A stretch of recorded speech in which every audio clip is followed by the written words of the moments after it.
আজ আবার একটা রেসিপি নিয়ে এসেছি। ঠান্ডা পড়ে গেছে, এখন শীতকাল। কম বেশি সব ঘরেই বাচ্চাদের কিন্তু সর্দি কাশি লেগেই আছে। এবং এটা শুধু শীতকালে নয়, বর্ষাকালে বা গরম থেকে যখন ঠান্ডা পড়ে বা ঠান্ডা থেকে গরম পড়ে বা যে কোনো সিজন চেঞ্জেই কিন্তু বাচ্চাদের এই অসুবিধাটা হয়। বিশেষ করে সর্দি কাশি, একটু আধটু জ্বর, এগুলো লেগেই থাকে। তো আজ আমি আমার একটা স্পেশাল রেসিপি নিয়ে এসেছি। এটা স্পেশাল তেলের রেসিপি, যেটা নিউবর্ন বেবিদের থেকে শুরু করে আপনি যে কোনো বয়সের বাচ্চাদের জন্য এবং বড়দের জন্য ভীষণ ভালো। যে তেলটা দিয়ে গায়ে ম্যাসাজ করলে ভীষণ উপকারী।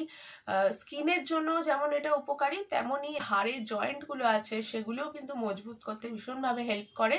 এছাড়াও সর্দি কাশির জন্য তো এটা একটা অব্যর্থ দাওয়াই। কাজেই আপনারা অবশ্যই ঘরে এই তেলটা তৈরি করুন, এবং যাদের ঘরে ছোট বাচ্চা আছে তাদের জন্য এই তেলটা তো ভীষণই উপকারী। তাহলে আর সময় নষ্ট না করে চলুন দেখে নিই কিভাবে তেলটা তৈরি করবেন। আমি এখানে 200 মিলিলিটার সর্ষের তেল নিয়েছি, আর তার সাথে নিয়েছি 1 ইঞ্চি একটা হলুদের টুকরো। এটাকে খোসা ছাড়ানোর আর দরকার নেই। নিম পাতা নিয়েছি 12 থেকে 15টা, এগুলোকে ভালো করে ধুয়ে জল ঝরিয়ে মুছে নিয়েছি। মাসকলাই 1 টিস্পুন মতো, 8 থেকে 10 কোয়া রসুন, জোয়ান হাফ চামচ মতো, আর কালো জিরে হাফ চামচ মতো। রসুন আর কাঁচা হলুদটা আমি একটু থেতো করে নেব হালকা। এই যে আমি রসুন আর কাঁচা হলুদটাকে হালকা করে থেতো করে নিয়েছি। প্রথমে আমি অল্প করে একটু সর্ষের তেল নিয়ে সেটাকে আগে একটু গরম করে নিচ্ছি। তেলটা গরম হয়ে গেলে আঁচটাকে একদম কমিয়ে নিয়ে তার মধ্যে আমি প্রথমে এই হলুদটা দিয়ে দিলাম। হলুদটা আগেই দিতে হবে, কারণ অনেক সময় দেখা যায় অনেকটা তেলে হলুদ দিলে একটু ফুলে ফেপে ফেনার মতো হয়ে যায়, তাই হলুদটা আগে দিয়ে দিলেই ভালো। হলুদটা যখন ভাজা ভাজা হয়ে যাবে তখন আমি এখানে বাকি তেলটাও দিয়ে দিলাম।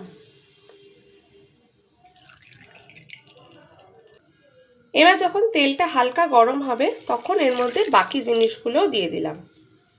এবার এই সব জিনিসকে নিয়ে তেলের মধ্যে ভালো করে একটু ফোটাবো। যতটা সম্ভব আঁচ কমিয়ে নিয়েই ফোটাচ্ছি, যাতে এই জিনিসগুলো কোনোটাই পুড়ে না যায়। ঢালার সঙ্গে সঙ্গে একটা ফেনা তৈরি হয়েছে বটে, এই ফেনাটা কিন্তু একটু পরেই মরে যাবে। এই দেখুন ফেনাটা এখন অনেকটাই কমে গেছে।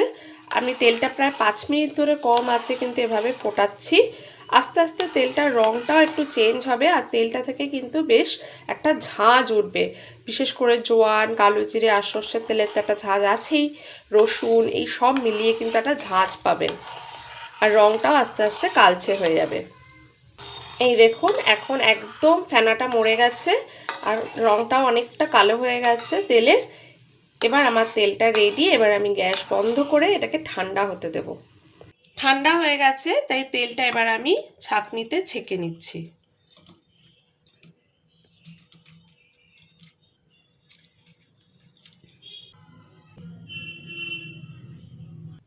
এইভাবে পুরো তেলটা ঢেলে আমি একটা কাচের শিশিতে স্টোর করে নিয়েছি। এইভাবে আপনি সারা বছর তেলটাকে স্টোর করতে পারেন, আর প্রয়োজন মতো আপনার বাচ্চাকে মালিশ করতে পারেন। তাহলে দেখলেন তো আমি তেলটা কিভাবে তৈরি করলাম। এই তেলটার কিন্তু একটা খুব সুন্দর গন্ধ আছে, বিশেষ করে নিম, হলুদ, রসুন এইসব মিলিয়ে তৈরি করার জন্য এই তেলটার কিন্তু এই গন্ধটা আছে। এটাকে যদি আপনারা কাচের জারে সংরক্ষিত না করেন তাহলে কিন্তু এই গন্ধটা একদম থাকবে না এবং তেলটাও নষ্ট হয়ে যাবে। এই তেলটা প্রতি শীতের শুরুতে আমি কিন্তু পিহুর জন্য তৈরি করি, এবং বেশি পরিমাণেই তৈরি করি যাতে সারা বছর আমার এটা চলে যায়। এই তেলটা আমার দিদার রেসিপি। যাদের সর্ষের তেলে অ্যালার্জি আছে তারা এটাকে বাদাম তেল বা আমন্ড অয়েলেও বানাতে পারেন।